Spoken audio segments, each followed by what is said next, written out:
Pengakuan warga ini membantah tuduhan bahwa Joko Widodo telah menjual laut.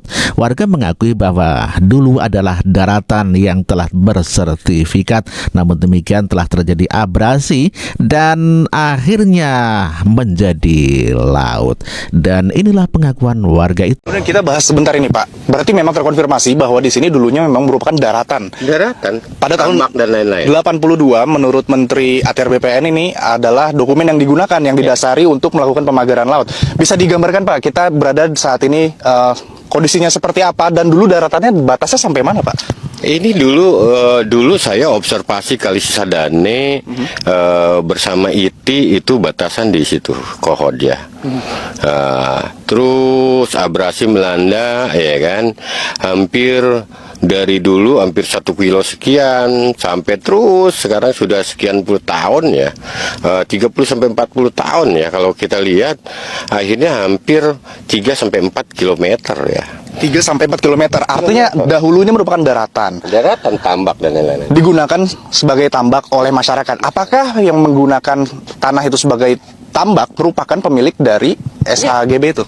Itu milik mungkin sudah dijual karena ada perorangan, ada juga perusahaan-perusahaan yang ada di Desa Kohod, Tanjung Burung ya.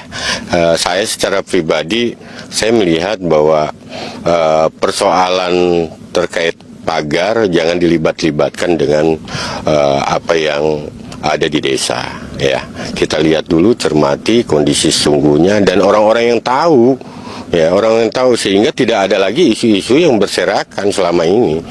Saya secara pribadi ya, bahwa orang utara, tokoh utara ya, saya ingin bahwa bagaimana kenyamanan di masyarakat Tangerang Utara ya kan.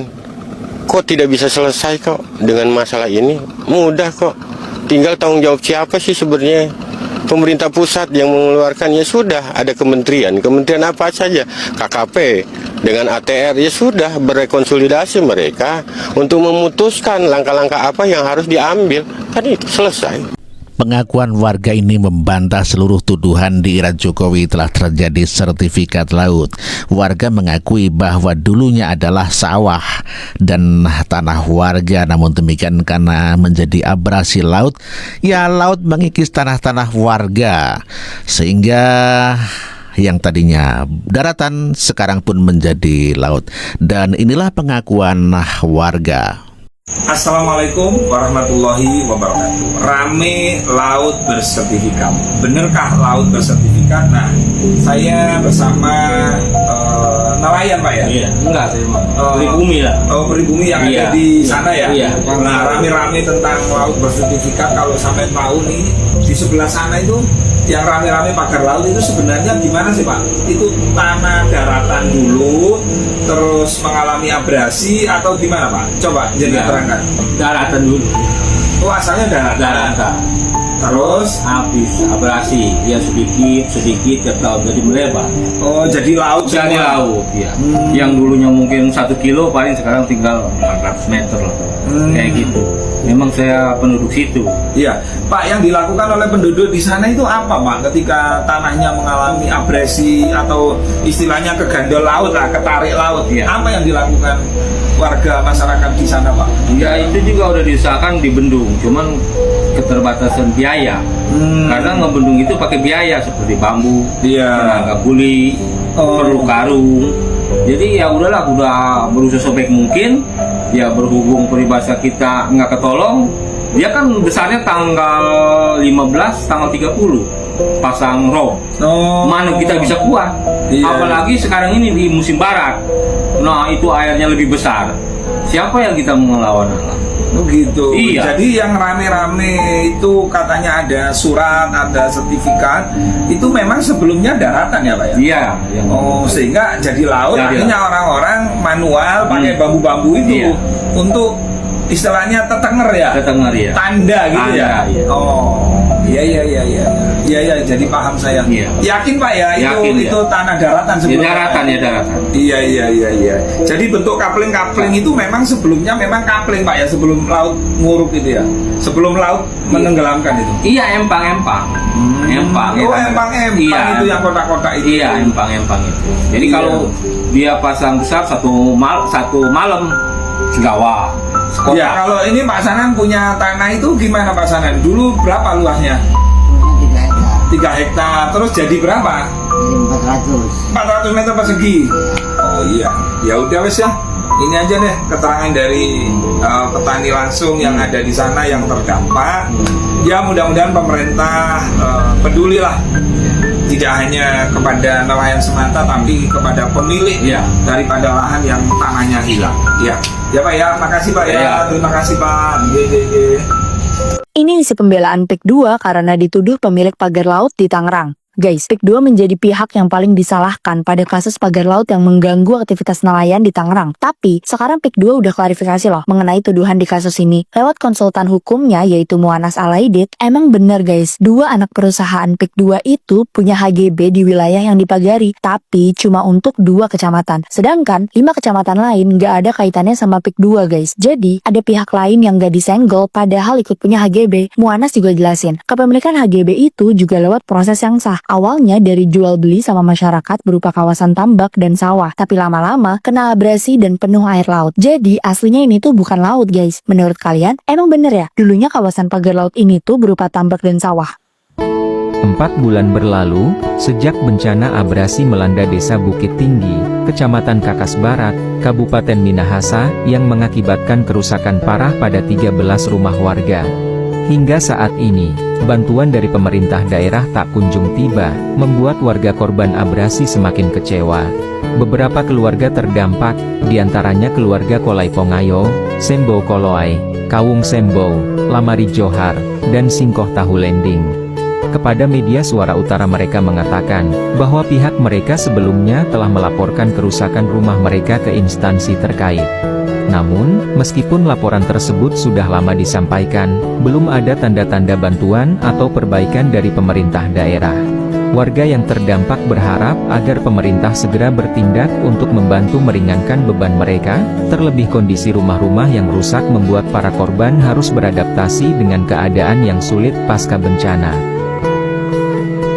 Dari lokasi terdampak bencana Desa Bukit Tinggi, De Facto News melaporkan untuk Anda.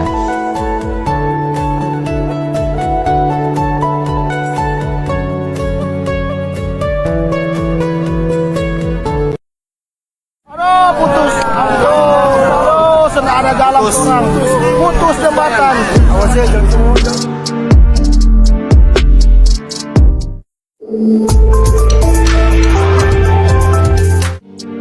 Pelaksana tugas Kepala Pusat Data Informasi dan Komunikasi BNPB Abdul Muhari mengatakan, sebanyak 269 jiwa telah mengungsi akibat abrasi laut di Minahasa Selatan.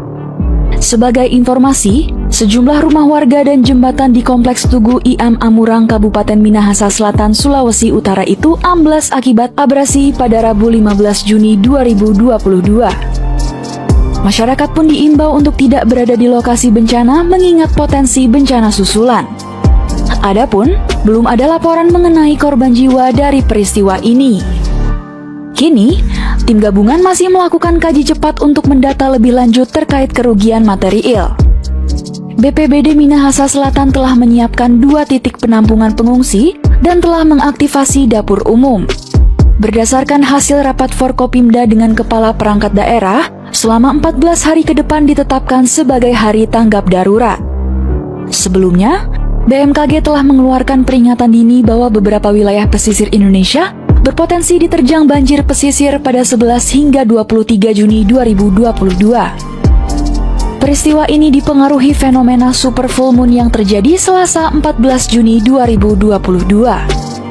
Muhari lantas mengimbau masyarakat untuk meningkatkan kewaspadaan, tidak beraktivitas di pesisir pantai, hingga terus memperbarui informasi perakiraan cuaca dari BMKG.